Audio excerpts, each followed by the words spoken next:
आज हम समझेंगे सामुदायिक कार्य के सिद्धांतों के बारे में, प्रिंसिपल्स ऑफ कम्युनिटी वर्क। तो आइए समझते हैं। पहला जो प्रिंसिपल है सामुदायिक कार्य का, वो है स्वीकृति का सिद्धांत, प्रिंसिपल ऑफ एक्सेप्टेंस। हम जब समुदाय के लिए काम करने जाते हैं तो हमें इस सिद्धांत को ध्यान में रखना बहुत ज़रूरी होता है, क्योंकि जब हम समुदाय को लिए काम कर रहे हैं तो हमें उसको एक्सेप्ट करना, उसको स्वीकार करना बहुत ज़रूरी होता है, क्योंकि उनकी अपनी संस्कृति होते हैं, उनके अपने नियम होते हैं, अपनी सभ्यता होती है, जिनको हमें जानना और उनको स्वीकार करना। अगर आप उसको स्वीकार नहीं करेंगे तो उस समुदाय के लिए शायद काम करना आपके लिए मुश्किल होगा। तो समुदाय की ना सिर्फ समस्या को हमें जानना है, पहचानना है, बल्कि उस समुदाय की संस्कृति क्या है, सभ्यता क्या है, समुदाय के मूल्य क्या है, उनको समझना चाहिए और उनको स्वीकार करना ज़रूरी है।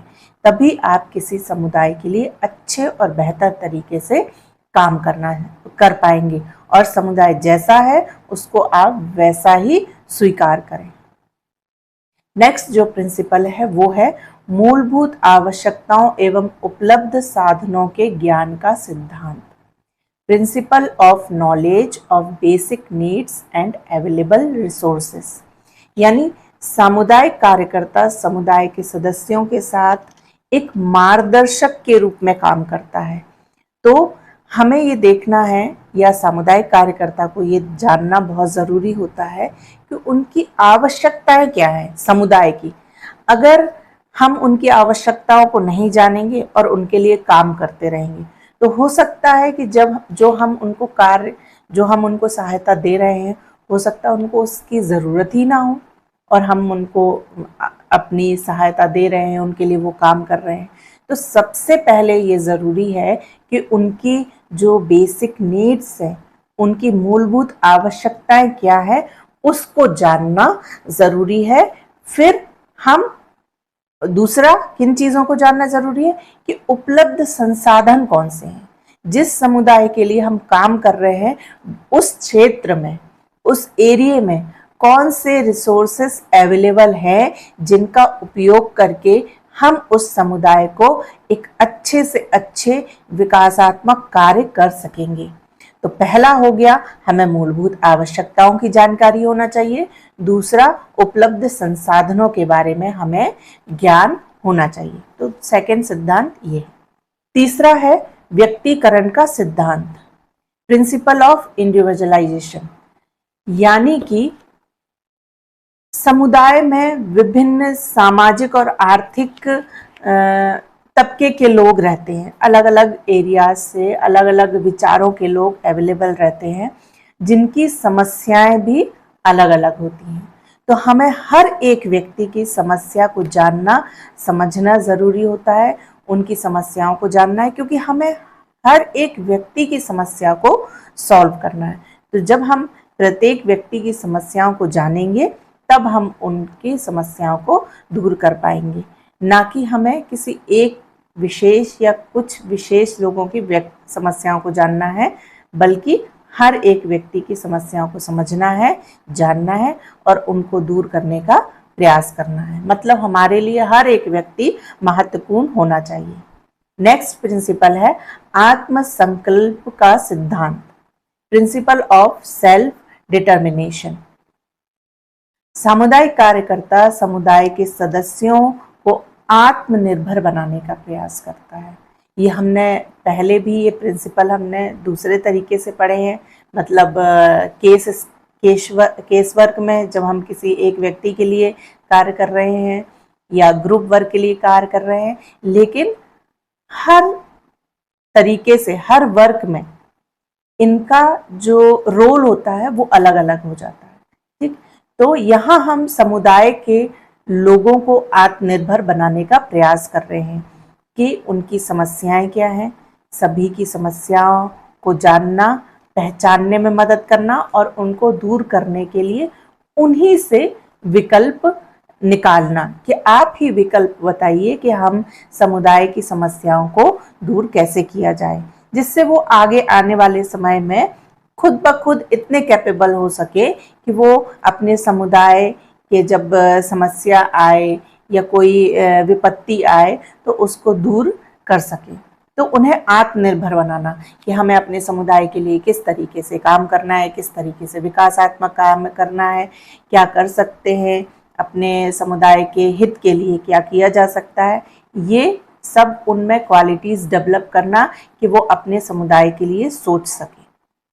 नेक्स्ट है सीमाओं के बीच स्वतंत्रता का सिद्धांत, principle of freedom with in limits. अब देखिए, जब हम कुछ काम करते हैं तो कुछ सीमाओं में बांधना भी ज़रूरी होता है और उन्हें स्वतंत्रता प्रदान करना भी ज़रूरी होता है।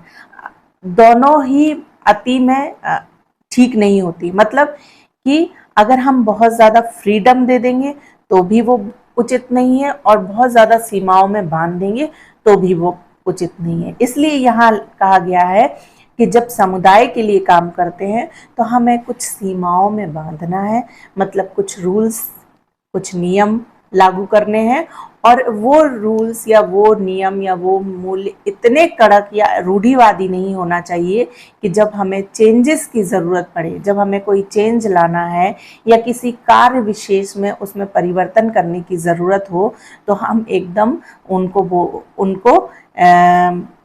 मतलब लिमिट्स में कर दे, ऐसा नहीं करना, उनको फ्री छोड़ दे। तो हमें फ्लेक्सिबल भी होना ज़रूरी है और कुछ सीमाओं में बांधना भी ज़रूरी है, तभी एक समुदाय के लिए विकासात्मक कार्य किए जा सकेंगे। ठीक है।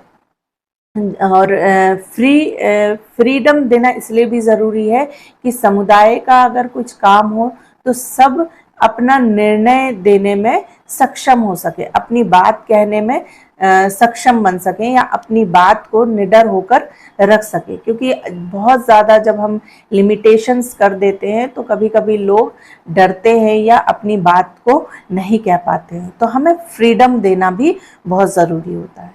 नेक्स्ट है नियंत्रित संवेगात्मक संबंध का सिद्धांत, principles of controlled emotional relationship.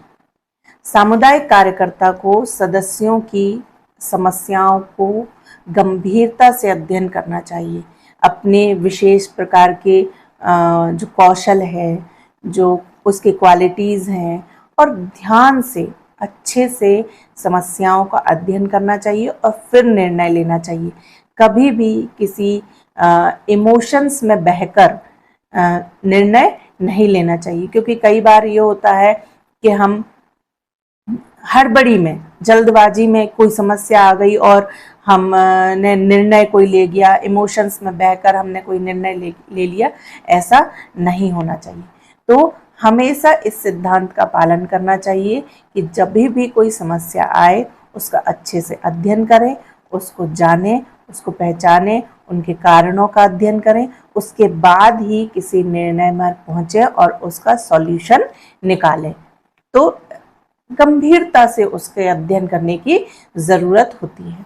Next है लचीले कार्यात्मक संबंध का सिद्धांत, principle of flexible functional organisation.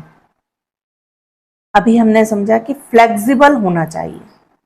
जो भी हम काम कर रहे हैं, कोई मान लीजिए योजना को हमने डेवलप किया, कोई प्लानिंग बनाई और उसमें जब कार्य रूप देते हैं, उसका जब इम्प्लीमेंटेशन देते हैं, तो अगर उसमें किसी भी प्रकार की परिवर्तन लाने की ज़रूरत महसूस हुई, या ये होता है ना कि ये व्यक्ति ये काम करेगा, ये व्यक्ति ये काम करेगा, हम काम को डिस्ट्रीब्यूट कर देते हैं। लेकिन कभी कभी क्या होता है कि कोई व्यक्ति नेतृत्व अच्छे से कर रहा है, कोई व्यक्ति मैनेजमेंट अच्छे से कर रहा है, तो कभी कभी कार्य में परिवर्तन करने की भी ज़रूरत महसूस होती है। तो ये ना हो कि नहीं, जिसका कार्य डिस्ट्रीब्यूट हो गया है वो वही करेगा, ऐसा नहीं होता। जब हम किसी कार्य को इम्प्लीमेंटेशन करते हैं या कार्य को आगे पहुंचाने के लिए, जो भी उसको सफल बनाने के लिए जो भी अगर परिवर्तन करने की ज़रूरत पड़ती है तो उसमें हमें परिवर्तन कर देना चाहिए। मतलब एकदम कड़क या स्ट्रिक्ट नहीं होना चाहिए, फ्लेक्सिबल होना चाहिए। नेक्स्ट है उद्देश्यपूर्ण संबंध का सिद्धांत, प्रिंसिपल ऑफ पर्पसिव रिलेशनशिप, यानी कि जो कार्यकर्ता होता है वो एक व्यवसायिक कार्यकर्ता होता है, प्रोफेशनल होता है, तो उसको समुदाय का जो रिलेशनशिप होना चाहिए वो हमेशा उद्देश्यपूर्ण होना चाहिए। मतलब उसके दिमाग में हमेशा ये रहना चाहिए कि मैं जिस वजह से जुड़ा हुआ हूँ और समुदाय से, उन उद्देश्यों की पूर्ति करना है, ये एक कार्यकर्ता के दिमाग में हमेशा रहना चाहिए। बहुत ज़्यादा घनिष्ठ संबंध बना के या हम अपने उद्देश्य को भूल गए कि क्यों हम इस समुदाय से जुड़े थे, हमारा क्या पर्पस था, ऐसा नहीं होना चाहिए। बल्कि हमेशा हमें एक अपने लक्ष्य पर पहुंचना है, हम क्यों इस समुदाय से जुड़े थे वो हमको काम करना है, इस तरीके का ध्यान हमेशा रखना चाहिए। तो जो संबंध है वो हमेशा उद्देश्यपूर्ण तरीके के होना चाहिए। नेक्स्ट है प्रगतिशील कार्यक्रम संबंधी अनुभव का सिद्धांत, यानी principle of progressive programming experience. सामुदायिक कार्यकर्ता को जब भी कोई कार्यक्रम बना रहे हैं तो उससे पहले जो सदस्य की जो अलग अलग क्षेत्र से अलग अलग क्वालिटीज़ के जो सदस्य होते हैं उनकी रुचियों को जान लेना आवश्यक होता है। उनकी में स्किल्स किस प्रकार है, किस व्यक्ति के में किस प्रकार की स्किल्स हैं, कौन व्यक्ति किस तरीके का काम कर लेगा, कौन व्यक्ति कौन सा कार्य बेहतर तरीके का कर लेगा, ये जानना बहुत ज़रूरी होता है। और जब समुदाय के लिए कोई कार्यक्रम बना रहे हैं, कोई योजना बना रहे हैं, तो वो अल्पकालिक हो तो वो ज़्यादा अच्छा होता है, क्योंकि अल्पकालिक कोई योजना होगी तो वो सक्सेस होगी, सफल होगी। तो हमेशा इस तरीके के कार्यक्रम बनाना चाहिए कि वो प्रगतिशील हो, आगे की ओर बढ़े। जैसे कि मान लीजिए लोगों की जब हम रुचियां जान लेंगे, सदस्य कौन कौन से काम में पारंगत हैं ये जान लेंगे, तो उनको वही काम दिया जाएगा। और जब उनको वही काम दिया जाएगा तो जाहिर सी बात है जो कार्यक्रम है, जिस उद्देश्य के लिए हमने कार्यक्रमों का निर्माण किया है वो हम पा लेंगे, अपने उद्देश्यों की पूर्ति कर लेंगे। तो हमेशा प्रगतिशील कार्यक्रम होने चाहिए। चूंकि सामुदायिक कार्यकर्ता कार्य करते करते एक्सपीरियंस्ड हो जाता है कि किस तरीके के काम करना है, क्या काम करना है, किन लोगों को किस तरीके का काम देना है। तो इस तरीके के ही प्रोग्राम्स को डेवलप करना चाहिए और सदस्यों को उस तरीके के ही काम देना चाहिए जो वो कर सके। इससे हम अपने उद्देश्यों की पूर्ति आसानी से कर सकते हैं। नेक्स्ट है जन सहभागिता का सिद्धांत, प्रिंसिपल ऑफ पब्लिक पार्टिसिपेशन। ये हम सभी जानते हैं कि किसी भी कार्यक्रम को सफल बनाने के लिए पार्टिसिपेशन, लोगों का सहभागी होना बहुत ज़रूरी होता है। तो कार्यकर्ता को हमेशा ये ध्यान रखना चाहिए कि लोगों की सहभागिता हो। आप किसी भी कार्यक्रम को कर रहे हो, किसी भी प्रोग्राम को कर रहे हो, उसका इम्प्लीमेंटेशन कर रहे हो, तो उसमें सहभागिता होना बहुत ज़रूरी है। अगर लोगों की सहभागिता नहीं होगी तो आपकी योजना, आपका कार्यक्रम उतने बेहतर तरीके से सफल नहीं होगा। तो लोगों का पार्टिसिपेशन बहुत ज़रूरी है। नेक्स्ट जो प्रिंसिपल है वो है साधन संचालन का सिद्धांत, प्रिंसिपल ऑफ ऑपरेशन। यानी कि साधन कौन कौन से उपलब्ध हैं समुदाय में, उस क्षेत्र विशेष में, एरिया में, और उन संसाधनों का किस तरीके से उपयोग करना है। उस समुदाय के विकास के लिए उन संसाधनों का किस तरीके से उपयोग किया जा सकता है जो रिसोर्सेस हमारे पास अवेलेबल हैं। तो साधनों का उचित तरीके से उपयोग किया जाए, ये भी एक सामुदायिक कार्यकर्ता को ध्यान में रखना बहुत ज़रूरी है। नेक्स्ट है प्रिंसिपल ऑफ इवोल्यूशन, मूल्यांकन का सिद्धांत।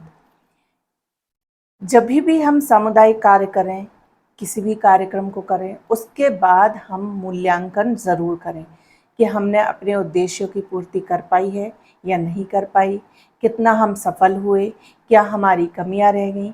अगर आप इस तरीके का मूल्यांकन करेंगे तो आगे आने वाले समय में जब आप सामुदायिक कार्य करेंगे तो उसमें आपको जो अभी कमियां रह गई हैं, आगे आने वाले समय में जब आप सामुदायिक कार्य करेंगे उसमें उन कमियों को दूर कर पाएंगे। तो हमें मूल्यांकन करना बहुत ज़रूरी है। ये थे सामुदायिक कार्य की प्रिंसिपल, सिद्धांत। आशा है आप लोगों को समझ में आया होगा। धन्यवाद।